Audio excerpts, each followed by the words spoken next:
दोस्तों प्रोग्राम का दूसरा पार्ट है और दूसरे पार्ट में आप देख रहे हैं फ्रेम पर विनोद संगत जी हैं, दलीप पारचा जी, बाकी अन्य नेता भी यहाँ मौजूद हैं। उनसे भी जानेंगे उसी परेशानी के बारे में जो एडीएमसी में कल जो बात हुई है उसको लेकर, जितने भी कर्मचारियों की मृत्यु हुई है महामारी से ग्रस्त होकर। संगत जी क्या बताना चाहेंगे, किस तरह की आपको क्या कोई तसल्ली लग रही है आपको प्रशासन की तरफ से दी जा रही है? देखिए सैफी जी, मेहरबानी आपकी कि कम समय पर आप जो है हमारे सफाई कर्मचारी या मजदूर तबके की आवाज़ आप ऊपर तक पहुंचाते हैं। सबसे पहले तो मैं आपका धन्यवाद करूंगा। और डॉक्टर BR अम्बेडकर मानव हितकारी संगठन की ओर से मैं विनोद संगत, संस्थापक व अध्यक्ष, और तमाम हमारे साथ सुनील नेताजी हमारे साथ लाजपत नगर से, भाई दलीप पारचा जी, नंद किशोर ढिलोर जी हैं और राजकुमार धिंगान जी हैं, और जो दयावती जी हमारे जो कर्मचारी जो गुजरी हैं, स्वर्गीय दयावती जी, उनके हस्बैंड राजकुमार जी भी हमारे साथ हैं।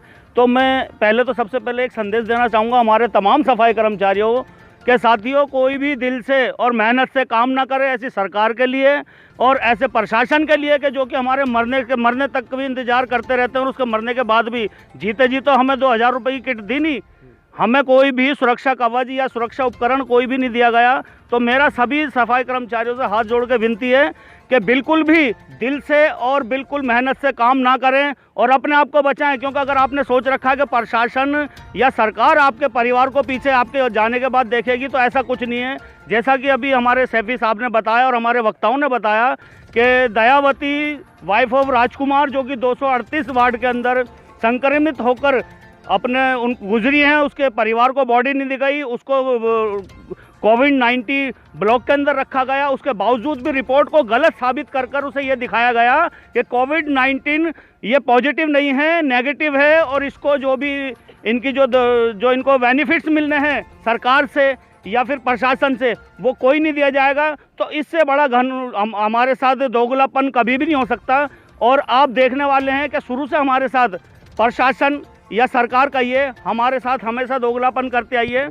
और एक बात और मैं खुल के कहूँगा कि उसके बाद लाजपत नगर जोन के अंदर विनोद हरपाल, जिसके पूरे परिवार को होम क्वारंटाइन कर रखा है, पूरे परिवार को आज तक भी जो है ना पुलिस वहाँ पर पहरे पर है, और उनके बच्चों को बिल्कुल ब्लॉक के अंदर रखा गया, बिल्कुल उसकी गली को ब्लॉक में रखा गया। उसके बावजूद भी प्रशासन ये कह रहा है डॉक्टरों से गलत रिपोर्ट बनवाकर कि ये कोविड-19 नेगेटिव है, पॉजिटिव नहीं है। तो इससे बड़ा और तीसरी जो हमारी महिला जो कर्मचारी है संगीता वाइफ ऑफ डब्बू, तो वो भी इस समय जो है ज़िंदगी और मौत से जूझ रही है। तो साथियों मेरा तो ये कहना है कि काम कम से कम करें और इस प्रशासन को इस समय पर महामारी में जब हमारी याद नहीं आ रही, जबकि हमें कोई सुरक्षा कवच नहीं दिया गया, कोई सुरक्षा उपकरण नहीं दिया गया, उसके बावजूद भी हम अपने बाल बच्चों का, अपने परिवार का ध्यान ना रखते हुए अपनी जान जोखिम में डालकर कूड़ा उठा रहे हैं, लोगों को, मरीजों का कूड़ा उठा रहे हैं, और जहाँ पर लोग थूकते हैं, जहाँ पर हम लोग लैट्रिन करते हैं, उस जगह को भी हम साफ कर रहे हैं। और उसके बावजूद भी अगर प्रशासन और सरकार हमें नहीं देख रही, तो हम इस सरकार और इस प्रशासन को नज़रअंदाज करें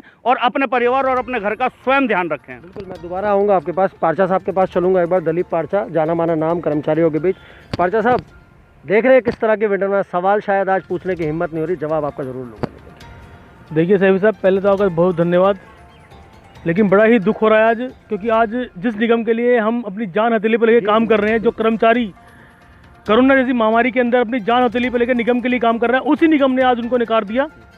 और बहुत ही दुख हुआ हमें जब एडिशनल कमिश्नर बिदुड़ी जी ने कहा कि भाई अगर ये नेगेटिव है तो मैं इसमें कुछ नहीं कर सकता, जबकि जैसे कि ढिलोर साहब ने बता दिया है कि जब उनकी बॉडी को घर वालों को नहीं दिया गया और CNG द्वारा उनका अंतिम संस्कार कर दिया गया, डिस्पोज कर दिया गया, तो इससे क्या साबित होता है?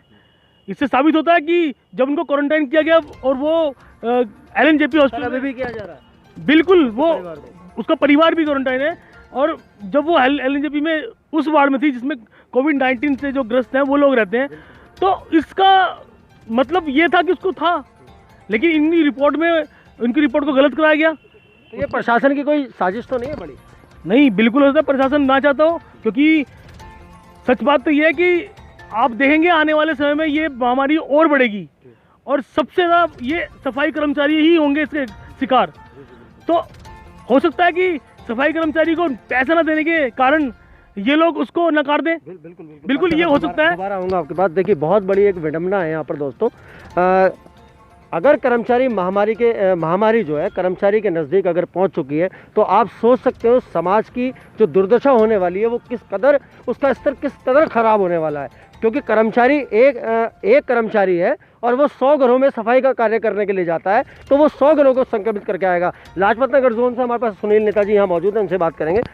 सुनील जी, क्या बताना चाहेंगे? सवाल मैं दोबारा आपसे कहूँगा, सवाल नहीं है कोई भी, क्योंकि तकलीफ बहुत सारी है। जिस तरीके से सेबी साहब, आपके पास सवाल नहीं है, हमारे पास जवाब भी नहीं है, इस दुनिया को पता है।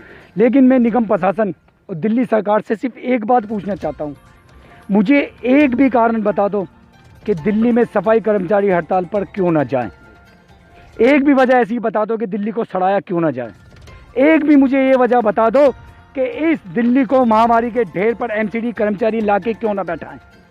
क्या कर्मचारी इंसान नहीं है? क्या कोरोना योद्धा दिल्ली पुलिस एवं डॉक्टर ही हैं? सही मायने में मैं पूरे निगम प्रशासन को, दिल्ली सरकार और भारत सरकार को एक ही बात बताना चाहूँगा इस चैनल के माध्यम से, असली कोरोना योद्धा केवल दिल्ली का, पूरे हिंदुस्तान का केवल सफाई कर्मचारी है। क्योंकि डॉक्टरों को जो सुविधा दी हुई है वो हमारे कर्मचारी को दी है क्या? जो पुलिस को सुविधा दी हुई है क्या हमें दी हुई है?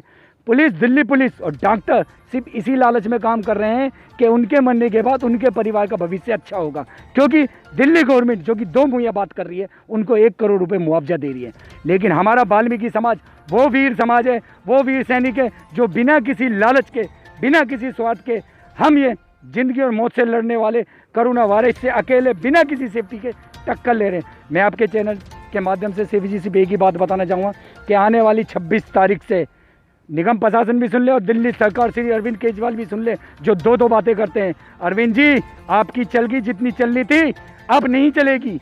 वो एक कहावत आपने सुनी होगी, बड़े बूढ़े पंडित लोग भी कहते हैं कि भूखे भजन ना हो गोपाला, ये दरी दरी कंठी माला। जब तुम हमारा हक ही नहीं दे सकते तो हम कार्य क्यों करें? इसलिए आने वाली 26 तारीख से दिल्ली प्रदेश वाल्मीकि मजदूर संघ दिल्ली प्रदेश अध्यक्ष सुनील नेता के होने के नाते मैं ऐलान करता हूं कि संपूर्ण दिल्ली में मैं काम बंद हड़ताल करने जा रहा हूं, जिससे जो मेरा करा जा कर ले। सुनील नेता, लाजपत नगर जोन में मैं जॉब करता हूं और मेरा पता वहां का बच्चा आपको बता देगा। अब ये ऐलान जंग का समय है, अब प्रशासन को मुंह तोड़ जवाब देने का समय है। अब दिल्ली के समस्त सफाई कर्मचारी, समस्त यूनियन एक होकर इनको मुंह तोड़ जवाब देंगे। मरना तो हमारा तय है। जिस तरीके से सेफी जी दिल्ली में महामारी चल रही है, हमारा तो मरना तय है, क्योंकि हम तो वहाँ काम करते हैं जहाँ डॉक्टर जा भी नहीं सकते। क्या मैं पूछ सकता हूँ, अगर इस बिल्डिंग में 50 आपको मिल जाते हैं कोरोना के, तो क्या पुलिस या डॉक्टर यहाँ इलाज करने आएगी? नहीं आएगी। पुलिस भी बाहर बैठेगी, अंदर कौन जाएगा काम करने के लिए? केवल सफाई कर्मचारी, हिंदुस्तान का दिल्ली का सफाई कर्मचारी जाता है वहाँ, और बिना किसी सेफ्टी के, बिना किसी लालच के। फिर भी निगम प्रशासन को, दिल्ली सरकार को बिल्कुल भी शर्म नहीं आती कि इन गरीब तबके के लोगों को कितना दबाओगे। दिल्ली सरकार और निगम प्रशासन कान खोल के सुन ले इस बात को। अब समय आ गया है कि धरती चीर कर वाल्मीकि समाज निकल रहा विद्रोह के लिए। आपसे रोका जाए तो रोक ले। धन्यवाद।